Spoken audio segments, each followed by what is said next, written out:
Hey guys, it's Jamie again out at Seven Sands Farm, and today I've got a little hack for you that I hope will help you when you start doing some fencing.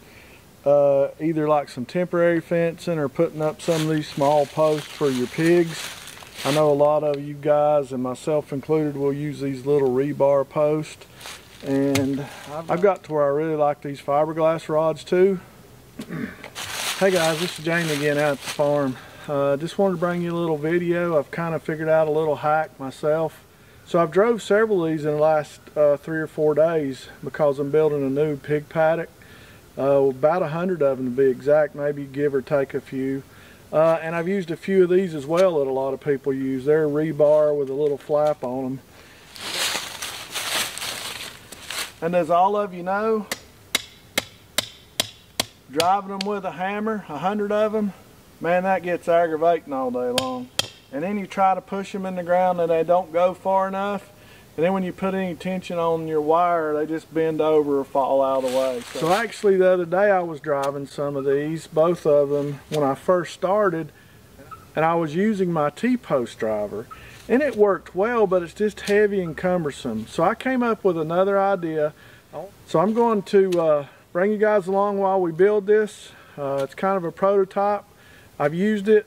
I already know that it's a little too long, and I'll explain that to you, but hang out with me.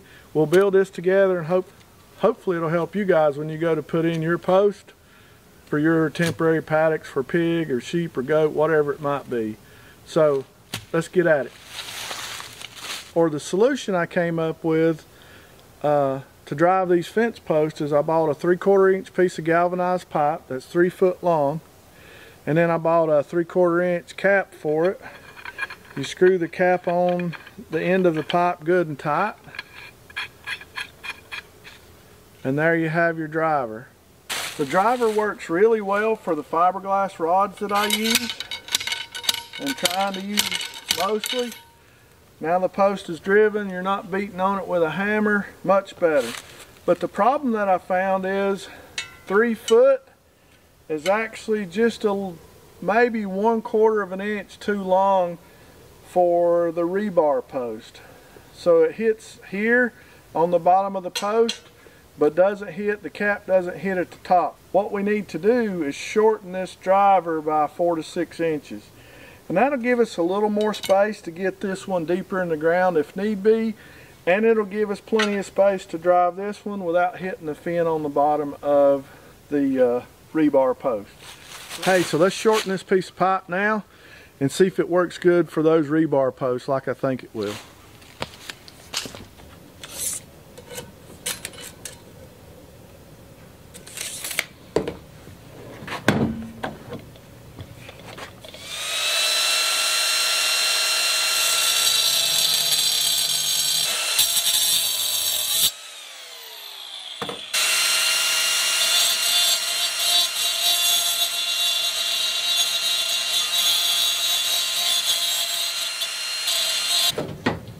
Right, so we got that cut off now to, I think I cut 5 inches off, so it's about 31 inches in length. So I got that cut off to about 31 inches in length.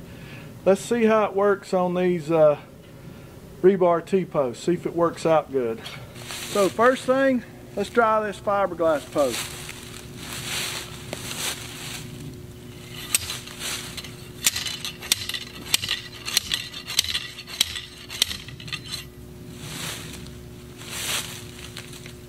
Alright, one down.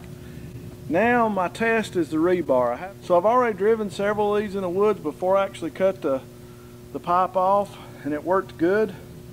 I haven't really done any of these because it was too long. So let's see how it works out.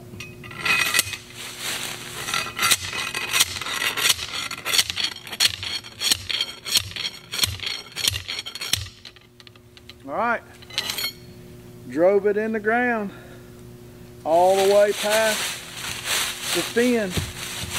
Did real well. Super excited about this little hack. So guys, let me say one thing. Hey, be careful with the grinder. While I was cutting that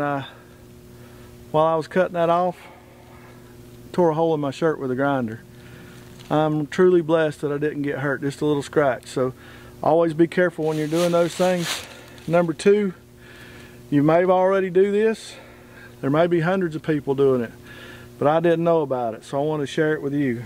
3/4 inch piece of galvanized pipe, cut it off at 31 inches, screwed a 3/4 inch galvanized cap on it, and man, that's a perfect fence driver for either of those small, either the rebar or the fiberglass. So it's worked out great.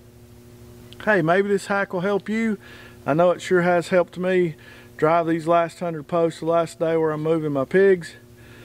Thanks again. As always, guys, we appreciate you watching. Hit that like button, subscribe to the channel. We're getting close to that 1,000 mark. I would appreciate it to get there. As always, we'll do it all again tomorrow.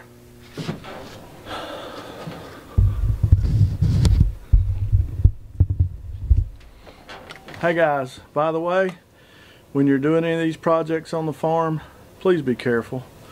I actually caught the grinder in my shirt, tore a big hole in it. Luckily I just got a little scratch. I didn't get hurt. I'm very blessed that I didn't. But be careful out there on the farm. It doesn't take but just a second and you could end up hurt. Have a good one.